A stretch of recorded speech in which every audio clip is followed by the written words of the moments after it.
ತಾವು ನೋಡ್ತಾ ಇರೋದು ವಿಶೇಷವಾಗಿ ರಾಜಸ್ಥಾನಿ ಫುಡ್ಡು. ಏನಾದರೂ ಗೊತ್ತಿದ್ರೆ ಕಮೆಂಟ್ ಮಾಡಿ. ದಾಲ್ ಇದು ರೋಟಿ ದಾಲ್ ಬಾಟಿ ಚೂರ್ಮ ಅಂತಾರಲ್ಲ, ದಾಲ್ ಬಾಟ ಇದು ಮಾಡೋದು, ಆಮೇಲೆ ಇದು ಮಿಕ್ಸ್ ಮಾಡೋದು, ಆಮೇಲೆ ತಿನ್ನೋದು. ಒಳ್ಳೆ ಟೇಸ್ಟ್ ಆಗಿರ್ತದೆ.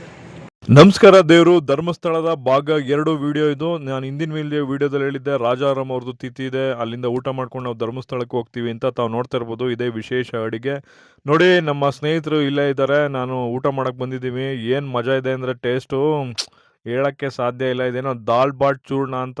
ಇದಕ್ಕೆ ಗೋಧಿ ಹಿಟ್ಟಲ್ಲಿ ಮಾಡಿರ್ತಾರೆ. ಹಾಗೆ ಇದಕ್ಕೆ ತುಪ್ಪ, ಈರುಳ್ಳಿ, ಎಲ್ಲ ಹಾಕ್ಕೊಂಡು ತಿಂದರೆ ತುಂಬ ಚೆನ್ನಾಗಿರುತ್ತೆ. ನಾನು ತಿಂದೆ, ಒಳ್ಳೆ ಮಜಾ ಇತ್ತು.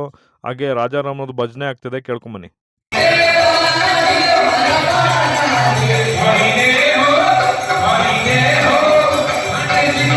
ವಿಶೇಷ ಅಡುಗೆ ರಾಜಸ್ಥಾನಿ ಸ್ಟೈಲ್ ಊಟ ಮುಗಿಸ್ಕೊಂಡು ನಾವು ಬಂದಿದ್ದೆ ಬಸ್ ಸ್ಟ್ಯಾಂಡ್ಗೆ, ಹಾಸನ್ ಬಸ್ ಸ್ಟ್ಯಾಂಡ್ಗೆ.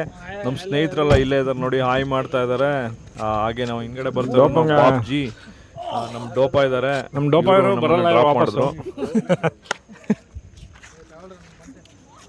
ಬಸ್ ಸ್ಟ್ಯಾಂಡಿಗೆ ಬಂದಿದ್ದೀವಿ. ಡೋಪ ಬಂದಿದ್ರೆ ಮಜಾ ಇತ್ತು, ಬಟ್ ಡೋಪ ಬರಲ್ಲಂತೆ. ನೆಕ್ಸ್ಟ್ ಟೈಮು ಗೋವಾ ಕರ್ಕೊಂಡು ಹೋಗೋಣ, ಗೋವಾ ಹೋಗೋಣ ಅಂತ ಹೇಳ್ತಾರೆ. ಎಲ್ಲಿ ಕೇಳ್ತಾರೆ, ಎಲ್ಲಿಗೆ ಬೇಡ ಬೇಡ ದುಬೈ ಹೋಗೋಣ ಕನ್ ಮಾಡೋಣ. ಅಣ್ಣ ಹೇಳ್ತೈತೆ ದುಬೈ ಹೋಗೋಣ ಅಂತ. ನಾನೇ ಕಾಣ್ತಾ ಇಲ್ಲ, ಕಾಣ್ತಾ ಇದೆ. ಈಗ ಬಸ್ ಸ್ಟ್ಯಾಂಡಿಗೆ ಬಂದಿದ್ದೀವಿ. ನೋಡಿ ಭಗವಂತ, ನಾವು ಬಸ್ ಸ್ಟ್ಯಾಂಡಲ್ಲಿ ಇದ್ದೀವಿ. ಇದೇ ಹೊಸ ಗಾಡಿ, ಧರ್ಮಸ್ಥಳ ಯಾತ್ರೆಗೆ ಹೋಗ್ತಿರೋ ಗಾಡಿ. ಇಲ್ಲೇ ಕಾಯ್ಕೊಂಡು ಸಾಯ್ತವ್ರೆ ನೋಡಿ. ಅದೆಲ್ಲ ದೊಡ್ಡ ಗಾಡಿ, ನಾವು ಹೋಗ್ಬಾರ್ದು, ಯಾಕಂದರೆ ನಮ್ಮ ಹತ್ರ ದುಡ್ಡಿಲ್ಲ. ಅದಕ್ಕೆ ಇದೇ ಬೆಟ್ರು. ಈಗ ನೋಡ್ತಾ ಇದ್ದೀರಾ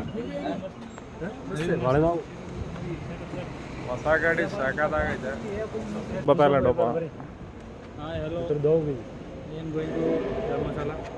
ಏನೋ ಹೇಳ್ತೀರಾ ಪ್ರಕಾಶ್ ಜಿ? ನಮ್ಮ ಡೋಪ ಅವರು ಲಾಸ್ಟ್ ಆಗಿ ಒಂದು ಸೆಲ್ಫಿ ತಗೋಣ ಅಂತ ಹೇಳಿದ್ರು. ಕೊನೆಯದಾಗಿ ಸೆಲ್ಫಿ ತಗೊಂಡು ಅವ್ರು ಇನ್ನೇನು ಹೊರಡ್ತಾ ಇದ್ದಾರೆ. ನಮ್ಮ ಹುಡುಗ ಇಲ್ಲೇ ಇದ್ದಾನೆ. ಹ್ಯಾಪಿ ಜರ್ನಿ ಬಾಯ್.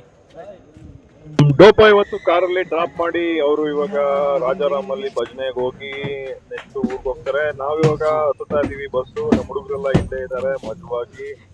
ಏನ್ರಲ್ಲ ಮಾಡ್ತಿದ್ದೀರಾ ಅಂತ ಡೈಲಾಗ್ ಹೊಡೆದ ತಕ್ಷಣ ಎಲ್ಲರೂ ನಗಾಡ್ತಾ ಇದ್ರು, ಬಾಯ್ ಬಾಯ್ ಮಾಡ್ತಾ ಇದ್ರು.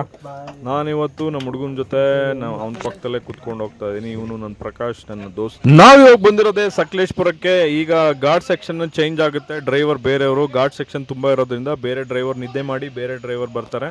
ಬಸ್ಸಿಂದ ಇಳಿದು ನಾವು ಬಂದಿದ್ದೆ ಸಹ್ಯಾದ್ರಿ ಹೋಟ್ಲಿಗೆ. ನಾನು ಮೊದಲೇ ರೂಮ್ ಬುಕ್ ಮಾಡಿದ್ದೆ 6 ಜನಕ್ಕೆ. ನನ್ನ ರೂಮ್ ನಂಬರ್ ಬಂದು 205.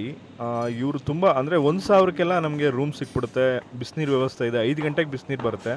ಹಾಗೆ ಬನ್ನಿ ನಮ್ಮ ರೂಮ್ ನೋಡ್ಕೊಂಬರೋಣ ಹೇಗಿದೆ ಅಂತ ಹೇಳಿ. ತುಂಬ ಚೆನ್ನಾಗಿದೆ. ಇಲ್ಲ ಹೈಜೆನಿಕ್ ಆಗಿ. ಧರ್ಮಸ್ಥಳ ಅಂದರೆ ಒಂದು ಭಕ್ತಿಯ ಸಂಕೇತ. ಅಲ್ಲಿ ರೂಮ್ಗಳೆಲ್ಲ ತುಂಬ ಚೆನ್ನಾಗಿದೆ. ನೆಕ್ಸ್ಟ್ ಬರೋರೆಲ್ಲ ರೂಮ್ನ ತುಂಬ ಚೆನ್ನಾಗಿ ನೀಟಾಗಿ ಇಟ್ಕೊಳ್ಳಿ ಅಂತ ಹೇಳ್ತಾ ನೆಕ್ಸ್ಟ್ ವಿಡಿಯೋದಲ್ಲಿ ಮತ್ತೆ ಬರ್ತೀನಿ. ಅಲ್ಲಿವರೆಗೂ ಹ್ಯಾವ್ ಅ ನೈಸ್ ಡೇ. ನಮ್ಮನ್ನು ದಯಮಾಡಿ ಸಬ್ಸ್ಕ್ರೈಬ್ ಮಾಡಿ, ಹಾಗೆ ನಮ್ಮನ್ನು ಬೆಳೆಸಿ.